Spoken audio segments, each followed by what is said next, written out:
All right. Bring this to a halt.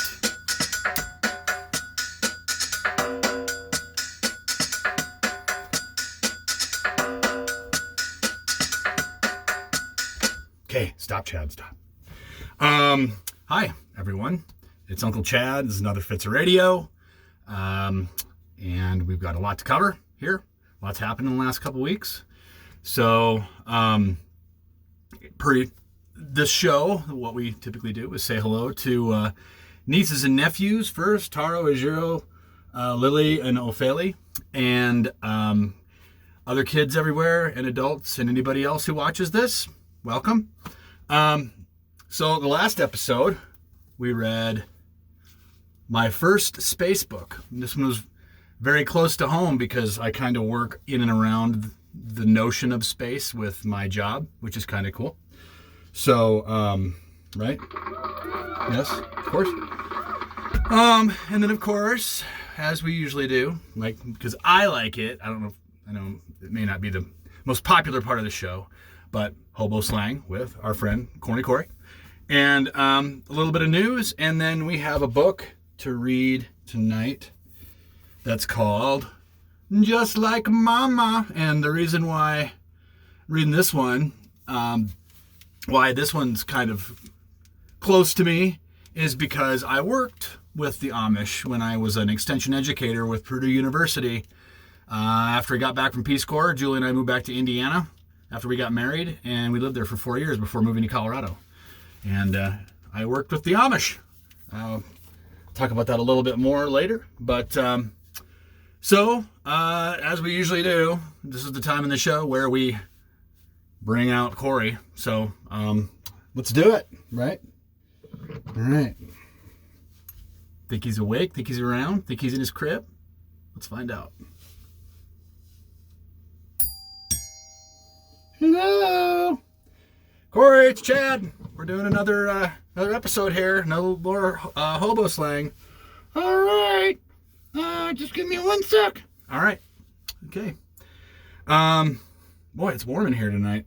I had the air conditioner on, and it's getting a little bit warm. So, oh, there he is. There he is. All right, Corey. Hey, Chad. Hey, Corey. How the heck are you, buddy? Oh, pretty good. How have the last couple weeks been? All right, just hanging out in the crib. All right, cool.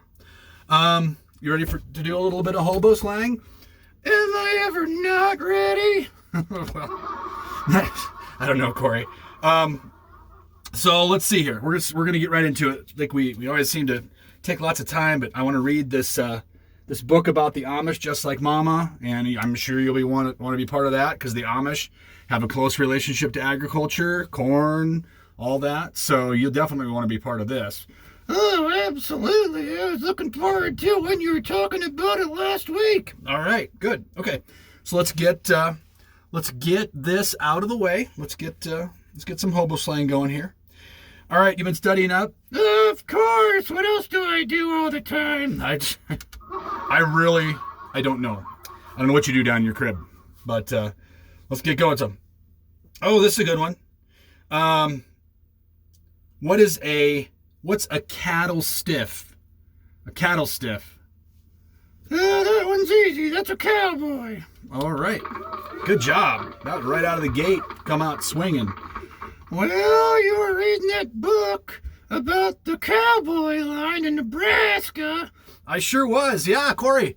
I was reading a book about what became the Chicago and Northwestern cowboy line that went across the northern part of Nebraska, and it was kind of known for some different things over the years, some different kinds of locomotives and some different kinds of rolling stock, and they established towns and like Valentine, Nebraska would have been established by the Fremont, Missouri Valley, and Western was the predecessor to the Northwestern, and then the Chicago and Northwestern would have bought it.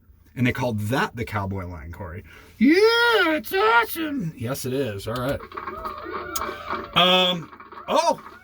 While we're talking, about the cowboy line. There's one place in particular on the cowboy line in Nebraska that this next one would be applicable to. So, what is a chaw? C-H-A-W. You know, not a chaw you put in your cheek, but like chaw. What's a chaw? A chaw. Yep. A chaw. Well, you said it's one of the towns along the way, and the only town that I know of that really celebrated its ethnicity was O'Neill, Nebraska. You're getting close. You're getting warmer. Is it an Irishman? It is an Irishman. So how the heck did you know? How'd you know that? Well, you know, I've been studying up about Nebraska ever since he went and played in Dublin, Ireland, and lost to Northwestern. Okay, yes. Yes, they did. But that's good. It's an Irishman, a chaw. What is a, and this one's a little bit like, not sure if, well, we'll just say it because it's not too bad. So, what's a checkerboard crew? A checkerboard crew. Yeah, checkerboard crew. What is it? What do you think it means? What does a checkerboard look like, Corey? It's got black and white. Yes, you're getting warm. So what do you? Oh, wait a minute. That's a mixed crew that would work a train with African Americans and Caucasian Americans. Perfect. We kind of say white. I mean, say Caucasian American. African American's correct. So we'll give it to you. That's the way we do it.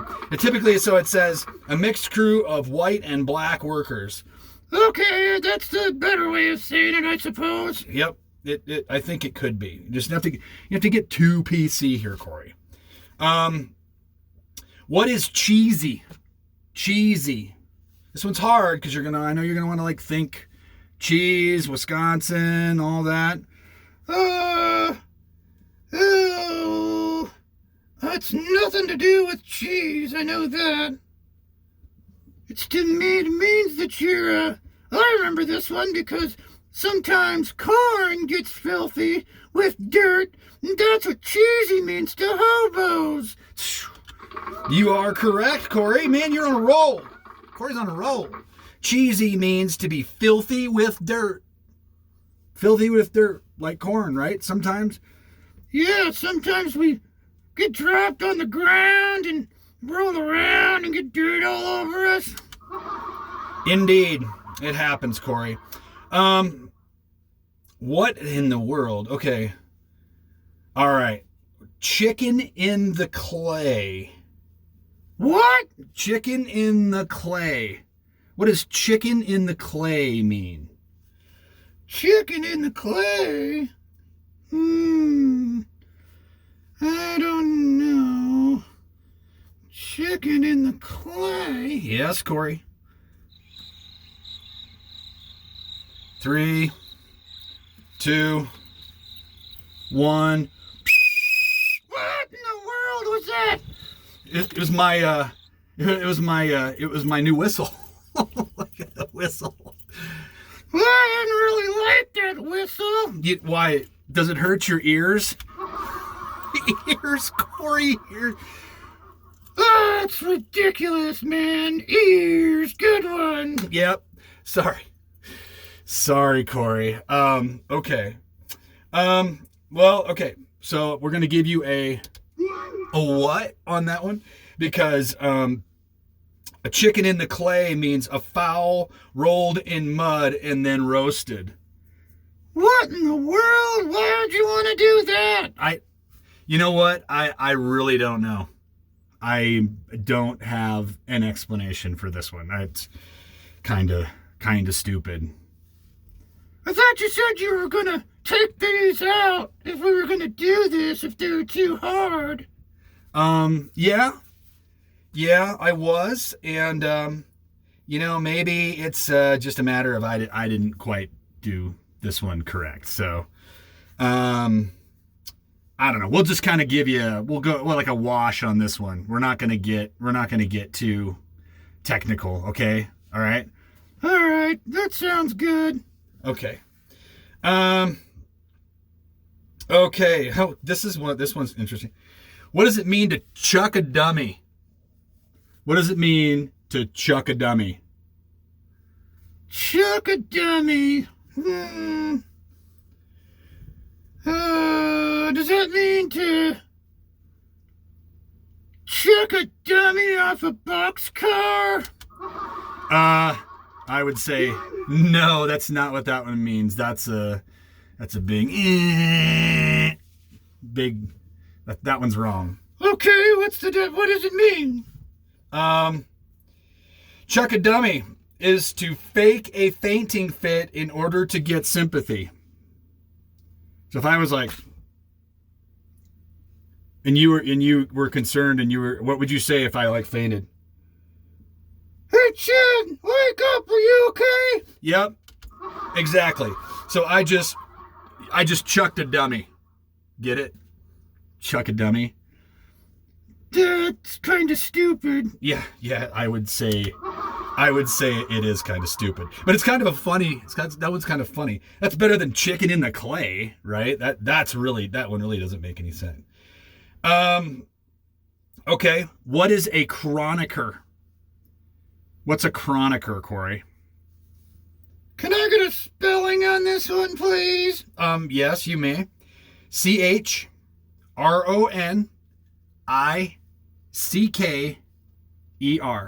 Chronicker. Chronicker. Come on, man. Let's do it. Oh, is it a hobo who carried his cooking utensils? What?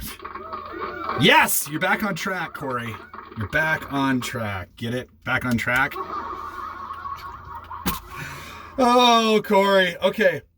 Okay, this one's super easy.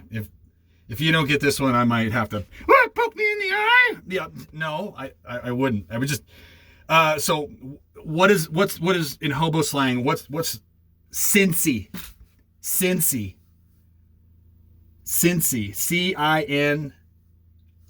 Cincy. No, Corey, don't even think about it. Like this one's straight up Cincy. Think what? We've had some other ones like this that are like, oh, Cincinnati, Ohio. Yes. No. We'll give you a cheer for that one because that is correct. Not a laugh. You gotta get it right. Sorry. I know you're sensitive. I just wanted to make sure that you understood that you got it right. So, Cincy is Cincinnati, Ohio. Okay, we got just a couple more left. Corey, what is a cinder dick? What is a cinder dick? Cinder dick. I don't know why you keep using that laugh track. It's not funny. Right, it's not. Cinder dick. Unbelievable. Yeah. What do you I'm going to tell you, it doesn't have anything to do with the steam engine. It's nothing to do with steam engines. What do you think? Cinder dick. Well, the dick's always there's something to do with police on the railroad, right? Yep, you're onto that.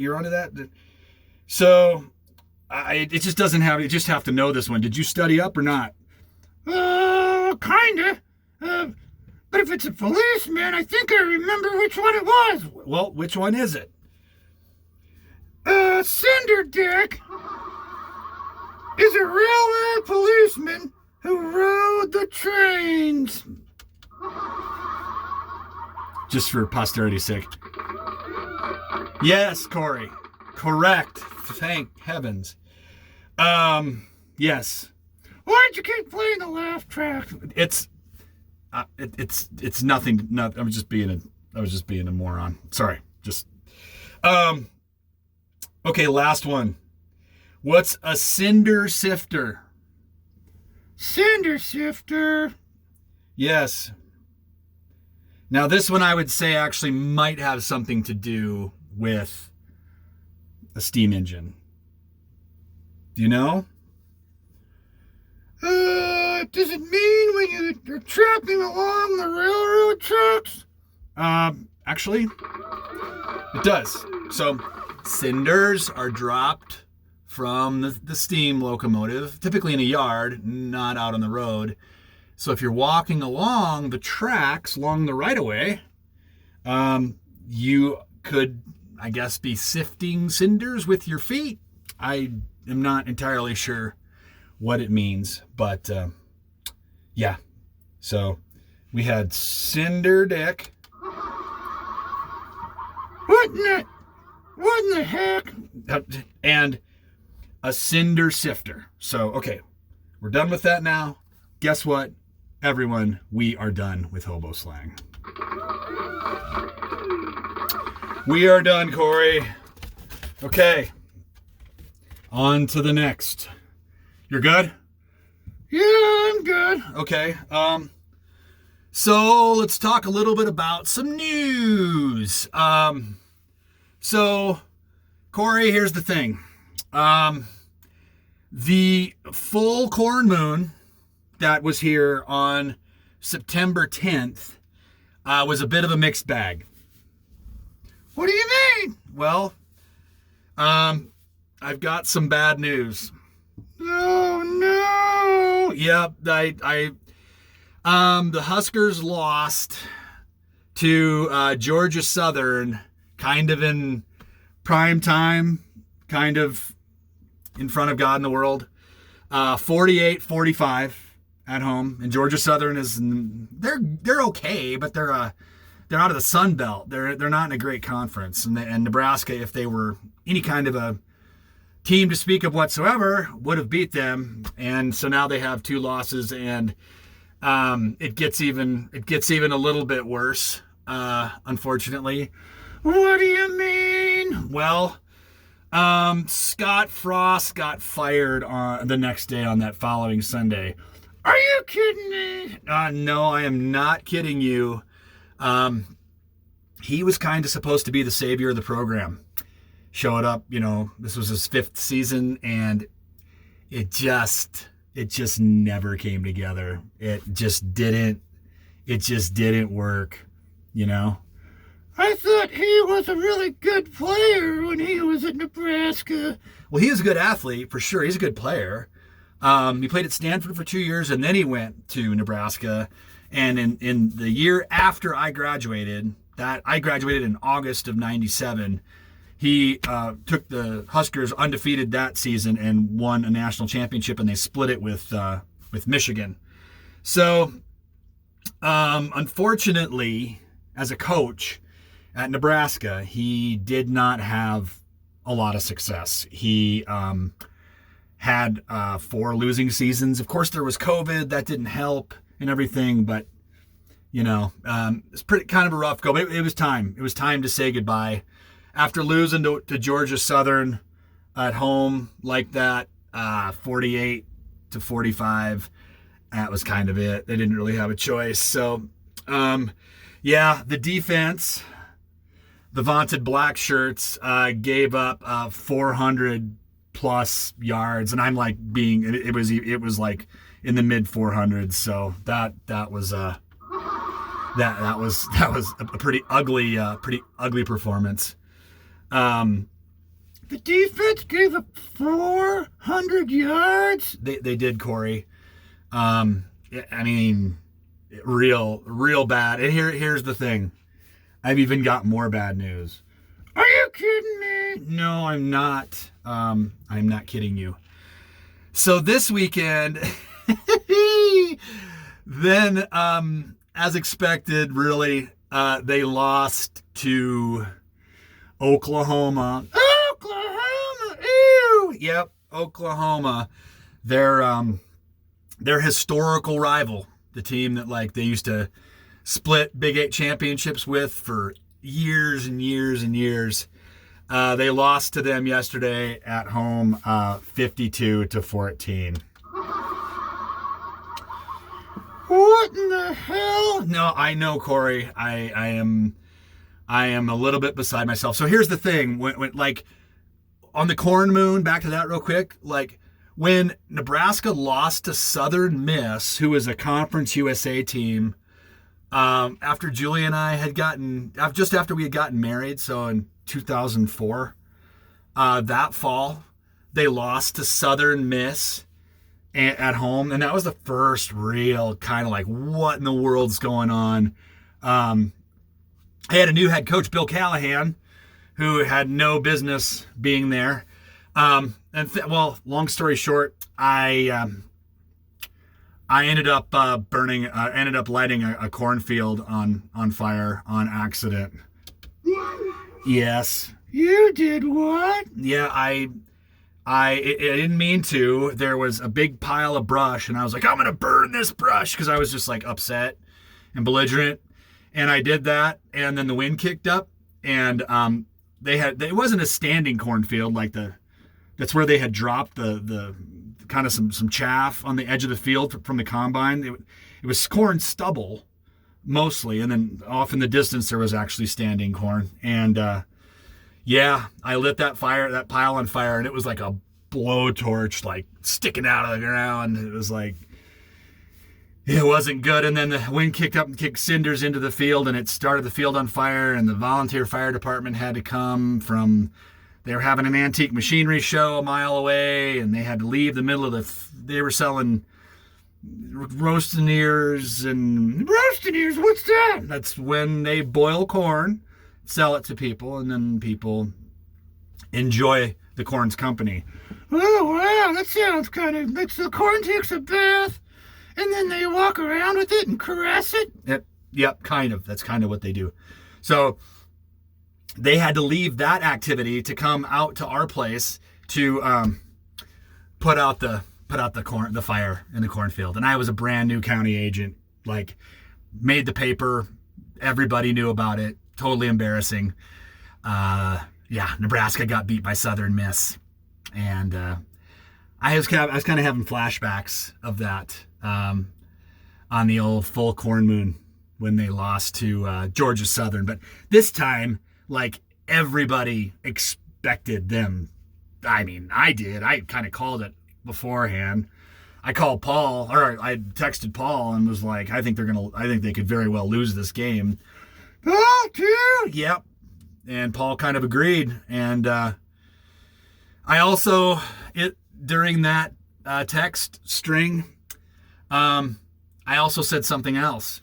Oh, yeah? What'd you say? Well, I don't want to talk ill about the Nebraska Cornhuskers, but I've for a long time thought that they should, like, tear down their big traditions that they've got about, particularly the tunnel walk, which I just don't think. I think it's kind of a stupid tradition. Like, it was kind of cool back in the day when they did it, and they've been playing that same tired song for like 25 plus years, and it's like, how long are you gonna play that stupid song?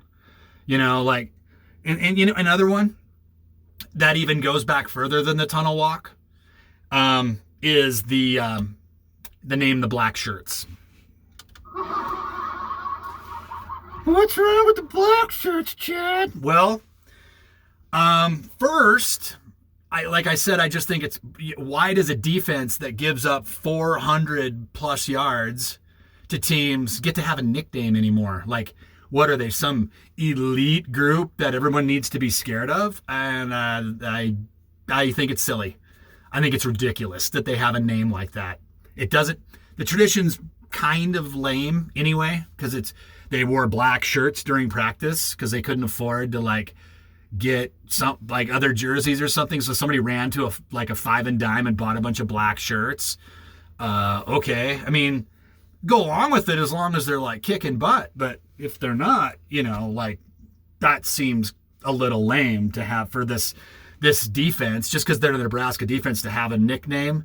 Like, it's supposed to earn the black shirts. You know, there should be like a minimum threshold of, you have to not give your opponents 400 yards in a game or you get your black shirts taken away. Oh, the whole team, like everybody. Like, we're not going to bring it back up until you can actually, like, play defense, right? That sounds kind of logical to me. Well, that's great. That's great. I'm glad, Corey. And then I was like, besides that, you know, like, hopefully nobody's going to be surprised. I'm reading this book right now. I went to the bookstore with Elena a week or two ago and got some books. I got a Laura Ingalls Wilder book. I got another one called Sapiens, which is like about how people tick kind of thing. But I'm reading this one first. Madeleine Albright, former Secretary of State, about fascism. And because that the F word, you call somebody a fascist, you're like some egghead. But it's a real thing. If anybody, this is like, think Mussolini.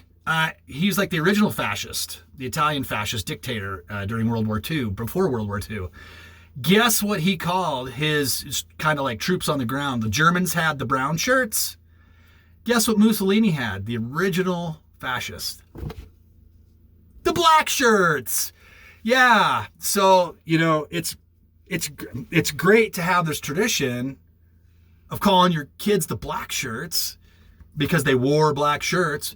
Evidently nobody that was around in the 60s during Bob Devaney's tenure there had any knowledge of history from the World War that they had just fought, like, you know, what, 15, 20 years prior to that. Black shirts might not have been the best name for the defense. So, Corey, I'm going to do something. Are you ready? Well, what are you going to do? Well, I actually have. No, Chad, don't do it. No, I have a black shirt. I was gonna burn this a couple days ago, or like last week, after the loss. Then I decided to wait, and now I think it's time. Are you really? Yes, I am going to do this. So, everybody watch. Oh, wow, look at that. Oh, huh. You just became a rag in the garage. Yay, you're going to the rag bin. Woo-wee.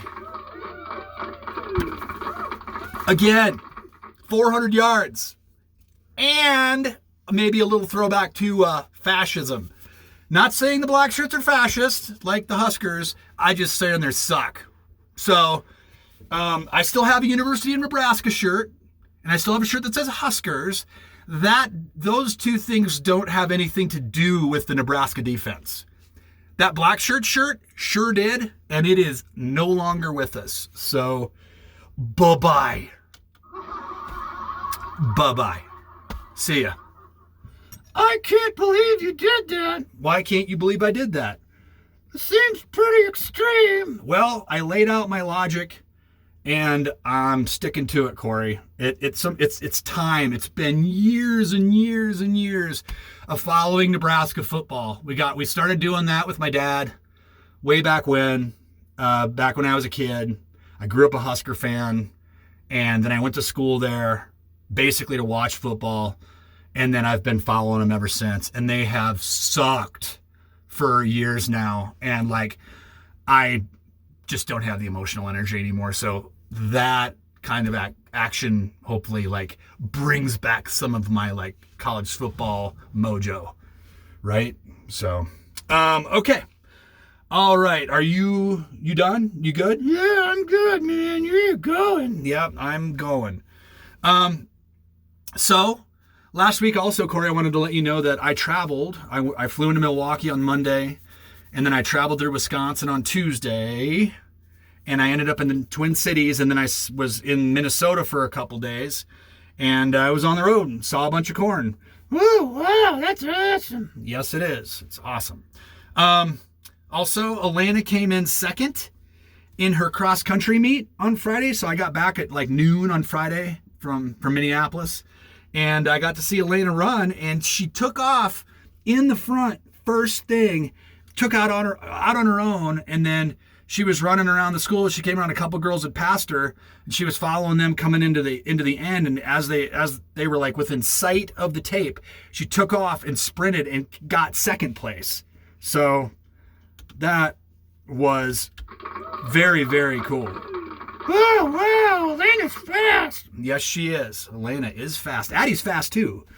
In the middle of it all, I was like, oh, this is the first time I've ever seen one of my kids lead a race. And Addie was like, remember when I won at the track meet? And it was like, yes, I remember that. I am a dope. So, and then finally, speaking of Addie and Julia marched in the Broomfield Day Parade that we had this weekend. We have that annually, Broomfield Days. Addie was on with the student council, and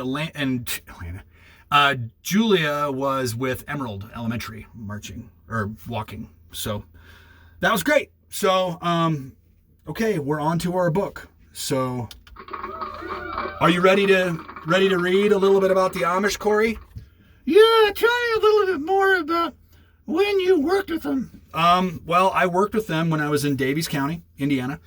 And I had to, being the extension educator for Purdue University, I had to certify people who wanted to spray pesticides in my county. And that was like one of the things that the Amish couldn't get out of. Like, they had to take the test.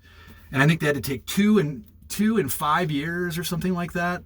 And so there was always like a whole room full of people because they hadn't taken their second test and they needed their certification. So we would have it like the week before Christmas.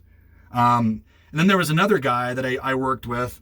There was a farm that had a water contamination issue, and I was working with the Indiana Department of Environmental Management and the EPA because they were trying to source where the problem was coming and getting into the water. And I was working with and advocating for an Amishman that was kind of in a little bit of hot water. So, whoa, wow, that's cool. Yeah, well, it was kind of cool. And he used to sit down. He and his wife would meet me at the outside, and we'd go on their porch, and she'd bring lemonade, and we'd drink lemonade and hang out and talk. He was older than hills, and he could hardly walk, but he had a big old beard and glasses and stuff, and the hat and the bibs or not bibs, whatever, the stuff that the Amish wear. So I just screwed that up. But anyway, that was pretty much my extent. I mean, that and just driving around the countryside a lot of times and going out because they had a whole Amish colony to the east and north and east of Washington, Indiana. So yeah, got to work with the Amish. So thank you. Oh, that's pretty cool. Yep, but they grew a lot of corn, didn't they? Yeah, they did. They grew a lot of corn. So let's get after it here. We're getting on 33 minutes. We gotta roll. All right, let's do it. Okay. Let's do it. All right. Just like Mama. Okay. All right. She's got a cat. Let's see here. So, let me say it's story time, boys and girls. Oh, where'd you get those bells? Well, they're my chimes here, Corey. I don't use them very often, but that's it. We need to. You need to remind me. You need to remind me that we need to use those chimes more. All right, I'll see if I can remember, Chad. Okay, great. Thanks, Corey. All right, just like Mama. It says, let's see, make sure we got this all up here. For the Lord seeth not a man seeth, for man looketh on the outward appearance, but the Lord looketh on the heart. Okay. This is 1 Samuel 16:7, whatever that means. For Catherine Smithers, her mama and grandmama, with delightful memories of Ohio visits. Oh, nice. Ohio. To the Meck and Landis families for your inspiration, prayers, warmth, and humor. This book is full of life because of you. All right. Okay. Let's see here. Did you ever see buggies and stuff on the road? Yeah, I did. I saw a lot of buggies and horses and stuff. Good looking horses too. you'd go by the Amish place and the wind would be blowing and they'd have their clothes on the line and you could like smell the smell of, it's like dungarees. It's what my dungarees smelled like in boot camp. My bell bottoms that I used to have to wear. Yeah. Yes. Okay, on we go. Okay, let's do it. All right. Susie May sat by the window sewing her best stitches. The glide of the needle through the fabric felt wonderful, wonderful good. She fancied her stitches to be the tiniest, the straightest anywhere. My quilting is perfect, she decided, just like Mama's. Right. Look at, oh, wow, what do we got here? Yeah, a whole family scene. Yes, cat, and she got some beets. Aunt Martha broke the stillness. Seems to me Susie May looks more like her mama every day. Susie May looked up from her sewing and caught her mother's gaze. Mama was pretty, no doubt about it. Hello. All right. Oh, let's see here. Can you see? All right. Susie May met up with Big Brother Thomas. Guess what I overheard, she said, standing tall. But Thomas paid her no mind. Aunt Martha says, I look just like Mama, she boasted. Thomas looked her over and scratched his head.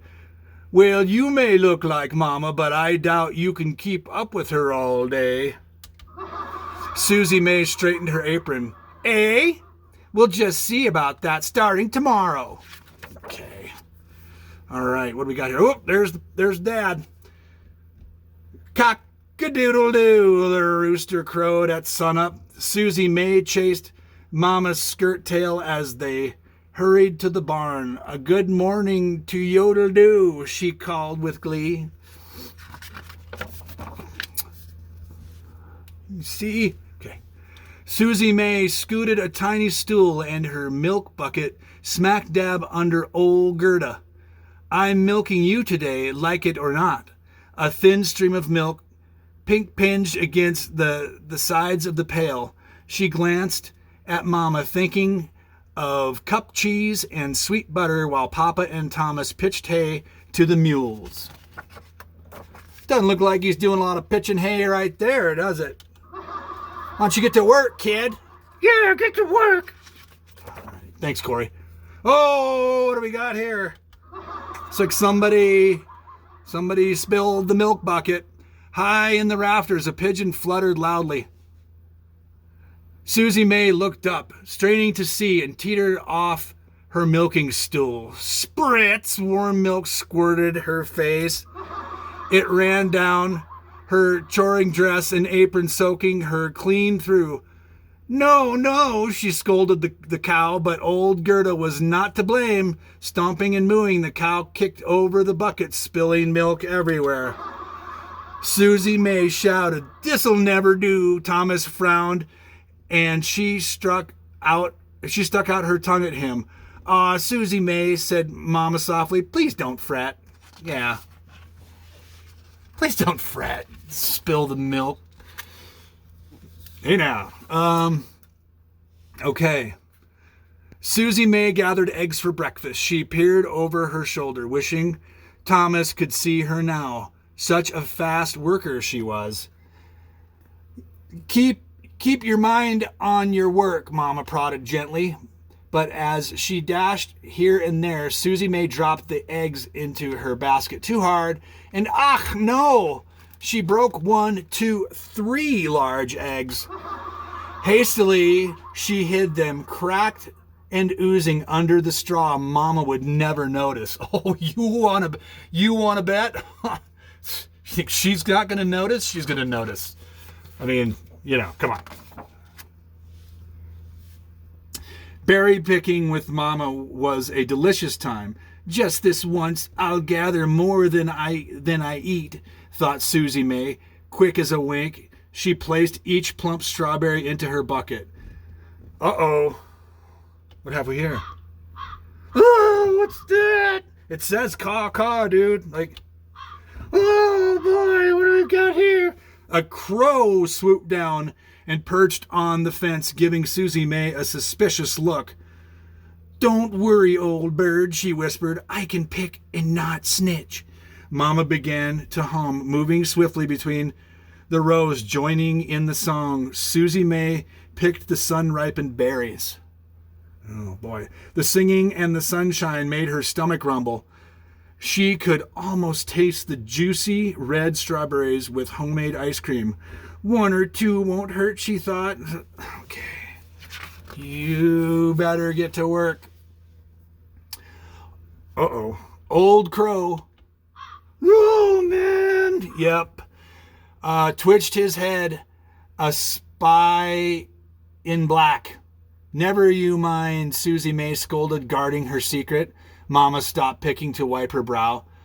How full is your bucket, dear one? Susie May looked at her bucket. Just half, she confessed. There was not a single stain on Mama's apron or hands. We'll gather more another day, Mama said without a frown. Yep. Okay. Time to wash up for lunch, Mama said, carrying her bucket full to the brim. Susie May hurried to catch up. I'll set the table for you, and I'll warm up the stew and clean the kitchen up, too. Why, Danky! Thank you, dear. Mama smiled ever so sweetly. Matching her strike to Mama's, Susie May scurried past the barnyard toward the farmhouse. Won't Doubting Thomas be surprised? She thought more than she was pleased with herself. Doubting Thomas. Uh-oh, what do we got going on here? Let's see here. Susie May stirred the beef stew while Mama sliced tomatoes and cucumbers for the table. When it was time, she reached for the ladle to dish up. She was mindful of her older brother's eyes on her, perhaps too much so. Whoa. And accidentally, she spilled some broth, scalding her finger. Ouch! Mama rushed to her side. Cold water will help, dear. Thomas was silent all the while. What? It's a little bit weird. Like, Thomas is coming in, just watching people. Like, dude, you like stunned from work or what? Later, Susie Mack boasted again to Thomas. I've been mighty busy all day, she said. Seems to me I'm just like Mama after all. Oh, yeah? Yeah, you're just like Mama. Yeah, thank you. Thomas stopped pumping. Ja, you can cook and clean, make and pick berries, but he took off his hat, staring hard at it. Ah, Susie May, there's a whole lot more to Mama than what she looks like and what she does. What do you mean, she asked, but in her heart she knew. Sure as sunshine, she did. Really? Did she? What in the world? Susie May watched Mama reading the good book. Dear Mama, ever patient and kind, she thought. Brushing tears away, she tiptoed near. More than anything, Mama, I want to be just like you. Honest, I do. Wow. Okay. You tell her about the eggs? Mama was tender and warm. I have a wonderful good idea, dear one. Let's be more like the Lord Jesus together. Yeah, starting right now, Susie May whispered, hugging Mama ever so close. Oh, that was it. That was the whole story. So it says in Lancaster County, church member, which is in Pennsylvania. Near Pennsylvania, Corey? Yeah, I know where Pennsylvania is, Chad. All right. In Lancaster County, church members attend house church at their neighbor farm homes every other Lord's Day. The 3.5-hour meeting takes place in large rooms where movable partitions make it possible to squeeze it up to 175 grown-ups and as many as 500 children. Sheesh. There is lively fellowship outdoors upon first arriving. followed by silence as one by one, beginning with the oldest members, the people enter the house of worship. Men and boys are seated together. Women and young children sit in their own area.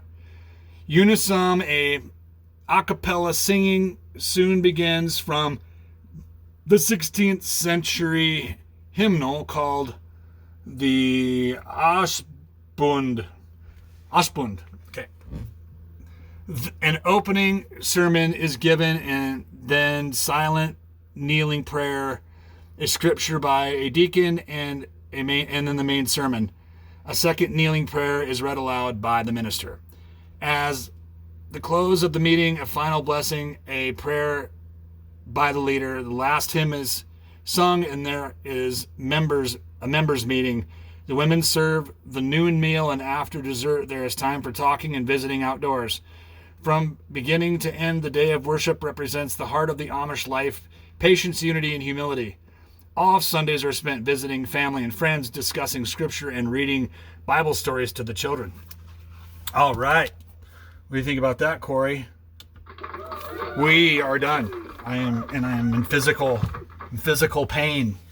I am been sitting here in this weird position with that big book. So, Oh, sorry to hear it, Chad. I'm in great shape here in my crib. all right, great.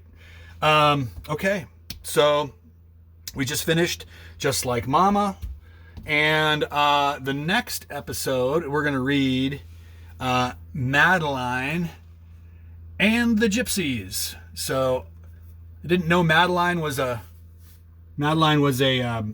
like a bunch of books. It's a there's a lot of Madelines.